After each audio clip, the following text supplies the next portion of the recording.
2024 ఆంధ్రప్రదేశ్ ఎన్నికల్లో తమ పార్టీ బరిలోకి దిగుతుందని సమాజ్వాదీ పార్టీ జాతీయ ఇన్ఛార్జ్ జగదీష్, రాష్ట్ర అధ్యక్షులు వెంకటేశ్వర్లు, ప్రధాన కార్యదర్శి వేలూరు తేజోవతిలు తెలిపారు.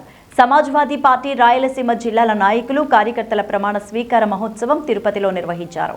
ఈ సమావేశంలో ఆ పార్టీ నేతలు మాట్లాడుతూ వెనుకబడిన తరగతులైన ఎస్సీ, ఎస్టీ, బీసీ మైనార్టీలను ఆర్థికంగా, సామాజికంగా, రాజకీయ ఉన్నత స్థాయిలో నిలపాలనే ఉద్దేశ్యంతో ములాయం సింగ్ యాదవ్ పార్టీని స్థాపించారన్నారు. అఖిలేష్ యాదవ్ అడుగుజాడల్లో పార్టీని దేశవ్యాప్తంగా విస్తృతపరుస్తున్నామని పేర్కొన్నారు. ఆంధ్రప్రదేశ్లో ప్రస్తుతం పాలకులు అహంకారపూరితంగా వ్యవహరిస్తున్నారని, ఎస్సీ, ఎస్టీ, మైనార్టీలపై దాడులు అధికమయ్యాయన్నారు. ఇలాంటి తరుణంలో రాష్ట్రానికి తమ పార్టీ అవసరం ఎంతగానో ఉందన్నారు.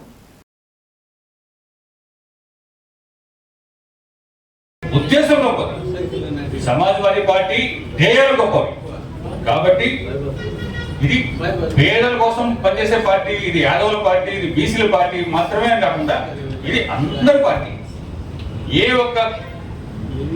ఇది ఎవరి పార్టీ అంటే సమాజ్వాదుల పార్టీ. సమాజ్వాదీ అంటే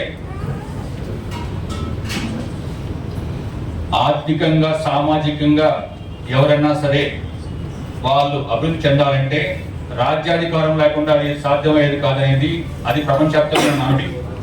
అలా అభివృద్ధి చెందాలంటే రాజ్యాధికారం లేకుండా అది సాధ్యం కాదు. కాబట్టి రాజ్యాధికారం కావాలంటే ఒక రాజకీయాల్లో ఒక రాజకీయ పార్టీ కావాలి, ఒక జెండా, ఒక ఎజెండా కావాలి. అలాంటి పార్టీలో ఎలాంటి సిద్ధాంతాలు, ఎలాంటి లక్ష్యాలు, ఉద్దేశాలు, భావాలు ఉంటాయో సారు ఆధ్వర్యంలో ఎన్నో మీటింగులు జరిగాయి, తిరుపతిలో కూడా జరిగాయి, అన్ని జిల్లాల్లో జరిగాయి.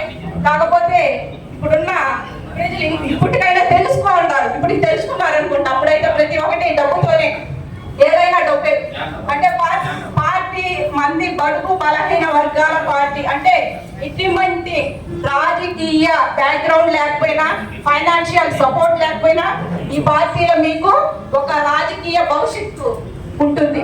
ఎవరైతే రాజకీయంగా, సామాజికంగా, ఆర్థికంగా వెనకబడి ఉన్నారు అలాంటి వాళ్ళకి మన